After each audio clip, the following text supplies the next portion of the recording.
So welcome Matthew Barker. Hello guys, hello. Pleased to be here. I say Matthew, it's actually Matt, isn't it? It is, yes, yeah. You're only Matthew to your mother when you've done something wrong, aren't you? Yes, definitely, yeah. I've heard all about that. So you're only a young man, Matt, quite young for a volunteer, and I'm probably going to get into trouble for saying that, because I know that it's sort of cross-generational volunteering. That's it.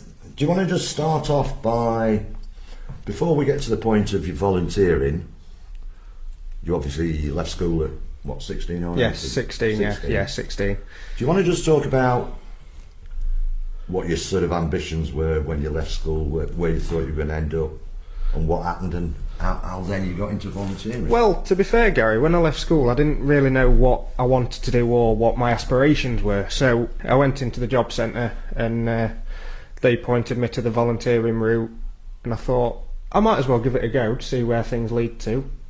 And I initially started out volunteering at the British Art Foundation in Alfreton itself, and then I become a Christmas temp at B&M for a month, and then I went back to the job centre because obviously I didn't know where to go from there, and they pointed me in the direction of the air ambulance, so I thought I'll give it a go. I filled a volunteer form out, and I become a volunteer there, and I've never looked back since. So why did it, in the first place, why did the job centre point you to sort of volunteering? I think it's because I didn't know what to do. I didn't have any ambitions in knowing what to do in the future, so they thought volunteering, it's the best way to lead into a paid career or something different. So I just thought I'd give it a go and see what it goes like. Had you applied for jobs then? A few, but I don't know if it was because of my disability they knocked me back. But the volunteering, you can prove what you can do and what you can't do. So yeah. So Matt, just to put everybody straight, Matthew has got a disability. We will be talking about that later. Do you want to just talk us through what that is, what that entails? So does it sort of hold you back from any sort of career? I feel now I've got a paid role, it doesn't hold me back at all. But when I first left school, I thought disability, it's not going to help me with anything or get me anywhere. But I've just got used to it. It's who I am, and people either accept me or don't accept me. So did you have any interviews for full-time jobs? I did, yes, yeah, a couple, and I never heard back from them. So that's nice of them. I know, yeah, it's very modern, lovely, yeah. Very modern and PC, that is. Yes, definitely. But no, I didn't hear anything back from them. So. And you didn't fancy doing A levels then? No. You wanted to? I just wanted to get into the paid work and take it from there. So. What about apprenticeships? Did you? I did a customer service apprenticeship at Chesterfield College when I left school. That was only for a year, and again that boosted my confidence because it was obviously customer facing and getting to interact with people. So that boosted my confidence in the terms of looking for work. And I applied for a few, went for an interview for a couple, and like I say, never heard back from them. So I just thought, again, why not just apply for volunteer roles? So you went to, you ended up at the air ambulance. Yes. That was volunteering, was it? It was, yes, yeah. So I was a volunteer for a month there, and then the then manager pulled me to one side and said, "Do you want a job?" And they were like, I said, "Yeah." So never looked back since, and I've been there 5 years. So you must have made a good impression in 1 month. Well, yeah. It was literally exactly a month. I started volunteering on the 27th of April, and 27th of May they said, "You've got a job." So. Oh, brilliant. Yeah. Is that sort of minimum wage or above minimum wage? It's just above minimum wage. Right. So it's it's not a bad wage, to be fair, for sorting through people's unwanted rubbish, basically. But do you want to on that? Do you just want to sort of elaborate on what the air ambulance service does within that? Because I've probably not explained this correctly. Matt works at the sort of retail outlet, for the air ambulance. Do you want to just talk us through what they do? I suppose all profit goes to the air ambulance. Yeah, that's correct. Yeah. So the air ambulance service is basically a non-government funded charity. So we rely on everybody's donations to keep that helicopter flying. And like I say, we've had so many generous donations, from little ornaments to giant sofas or dining tables, say. And it also puts it into perspective what we actually do, because the helicopter flies over the shop on a regular basis.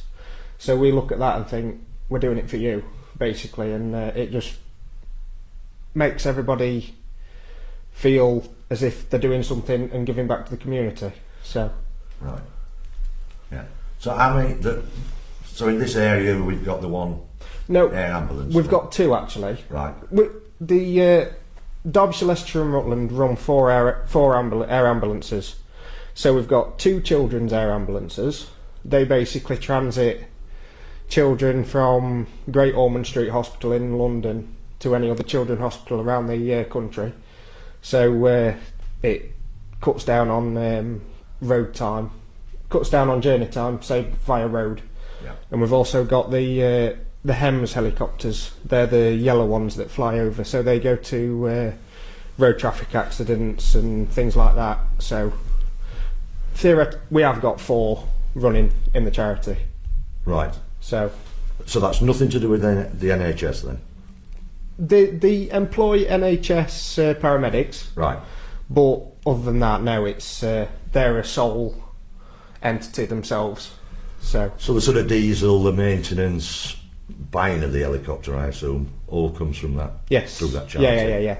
And then you have a sort of bolt-on. Yeah. NHS thing. So what on a sort of daily basis now? Then you've been there for 4 or 5 years. 5 years now, yeah. Because I do remember this. I came into your shop just after I'd probably met you in the pub, because by that time you could legally drink, even though I'd seen you outside with the odd cider before you were 18. You'll not get in trouble now, because I think that criminal thing would be spent. Anyway, so I popped into the air ambulance thing. I just newly divorced, newly moved into a rented accommodation, and I needed a fridge. And I also wanted some picture frames. So I went into the store looking really for picture frames, saw that they did white goods, as we call them. And the young man that came up to ask me what I was after and looked after me was Matt. Very professional. I was very impressed with you, Matt. Thank you so much. This boy's got a future in sales of some sort. Yeah. I mean, you're still there. You're still getting all this experience. Yeah. It's all about building experience. Good stuff. Good stuff. So, what on a day to day? What's your role? So I'm basically furniture assistant / supervisor when my team leader's not there.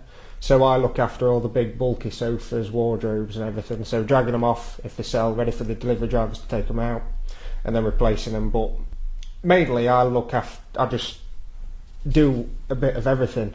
Wherever I'm needed, I just go onto there and help out wherever I can. So I'm multi-role really. So in case anybody doesn't sort of understand all this, in layman's terms, and again I'll probably get castigated for this, it's what we probably all know as a charity shop. Yeah. That's the role. It's a big charity. It is shop. a big charity shop. Yeah, it's an ex-Lidl Aldi site. So we took that on, and we were the first one of the in the organisation, to be fair. And we've now got another 4 across the country. So they're running the same as we are, but we're the most profitable of the whole organisation. So this is a massive success story for a young man to, being realistic, looking at his job prospects, thinking there's not much out there. So taking up volunteering work, and from that getting into a full-time role, which as I say is very good at. What are your feelings about the future then, Matt? Are you looking to progress within that organisation, or maybe move on to? Ultimately, I want to progress in the organisation, because it's a fabulous organisation to work for. and the people I work with support me, support everyone that is there, and everybody that I work with can see that I'm passionate about my job. I love doing what I do, and I just want to work up the ladder really. So potentially look at management. So it's a proper corporate ladder type Yeah, thing, isn't it? Yeah. So how many of the staff at the place are volunteers and how many are paid? So we've got a mixture really. So there's I think it's about 20 to 25 volunteers. The paid members of staff, there's 18 of us. So it's quite a big staff base, but it's not just me that started out as a volunteer and is now paid. Cracking place to work, really is a cracking place to work. Sort of age range of the volunteers? So they're ranging from, because you've got to be 18 to be a volunteer. Right, I didn't know that. So, or in our organisation, right, you've got to be 18, and they're going up to 70, 80. So the older ones are in it really for a bit of company. That's it. Keep themselves busy and yeah. So that's a good cross section, isn't it? Of people that volunteer in different age groups, probably different reasons for volunteering. Right. Really, because the amount of people that come into the shop and say, "I don't buy mainstream things, I just come charity shopping." Really? Yeah. So it's we have regulars that come in every day, so they just come in and have a look around, talk to everybody, and I think again, like you say, it's more company for some people that come in, and it's just it's the way forward in my opinion, because obviously people are on a budget and everything is going up price wise, so charity shopping is the way. Well, do you think that's a financial thing, or do you think it's a moral sort of standpoint? I would say it's a bit of both. It's Yeah. a bit of a mixture really. So it can be a financial thing, but like some people don't want to buy mainstream, so they just go. Yeah. And most of the stock that we have fashion wise is mostly new and with tags on still that people haven't worn. I thought you were going to say that have been shoplifted but well, actually that leads me on something, because I've been reading over the last few months that shoplifting is a massive problem now. Yes. Do you get much of that? Oh yes. Really? Yeah. It's quite prominent really now. We've had to close the changing rooms because people are going in and people are shoplifting from charity shops. Yeah. My word. I know. Our times have changed. Well, that's either organised or, isn't it? Yeah. Or desperation. Well, yeah. Really. It's one of them things we've just got to keep on top of it, really. So that could become a Daily Mail headline, mate. Yeah, it probably could. To be fair, yeah.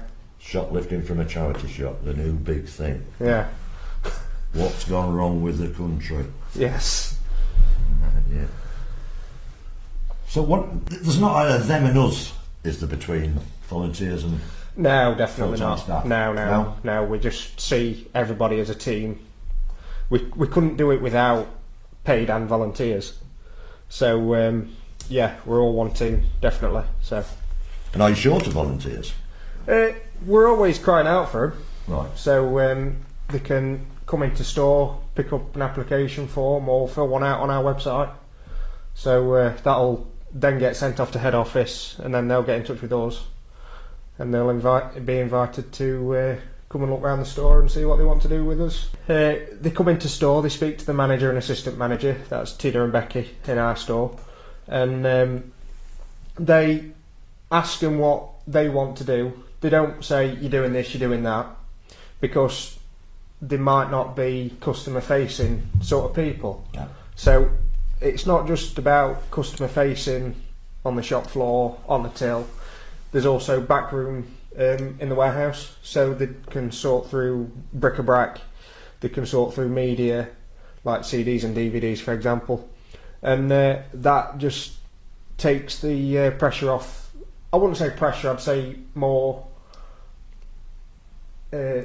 tasks that aren't important sort of thing off the paid members of staff, so they can focus on getting stock out, greeting customers, and just running the shop as it's meant to be run. Yeah. But like I say, volunteers, we wouldn't be without them, because they are a sole impact on the shop. Yeah. Even though most of them you can't see, you can see quite a few of them, but they prefer to be in the back, sorting through stock, tagging, hanging clothes, ready for the teams to get them out. So it's not all about customer facing in the air ambulance. They can do whatever they want, really. So probably a couple more questions from me, and this is more sort of my interest really, rather than volunteering. Obviously, you're going to get lots of sort of bric-a-brac and stuff coming in, clothing. yeah. Is there anybody in your store that's knowledgeable of the value of stuff? Is there anybody who could, for instance, pick up that that's actually very collectible? So we there's a few that know what the items are, but we've all got apps on our phone. It's called Google Lens. Google Lens. Google Lens, yeah. Right. So it's basically, if something of value, or we think is valuable, comes in, you take a picture of it, and it brings up prices of what it sells for. Right. And then we send that over to eBay. So we have got another eBay site that we sell things like silver jewellery and things like that on, and they then get put on our eBay, and that comes onto our stock. So we get the profit from eBay, even though it isn't put on in store. We still get the money that people buy it on eBay for. So we can sell quite expensive things on eBay. So it's all about that, really.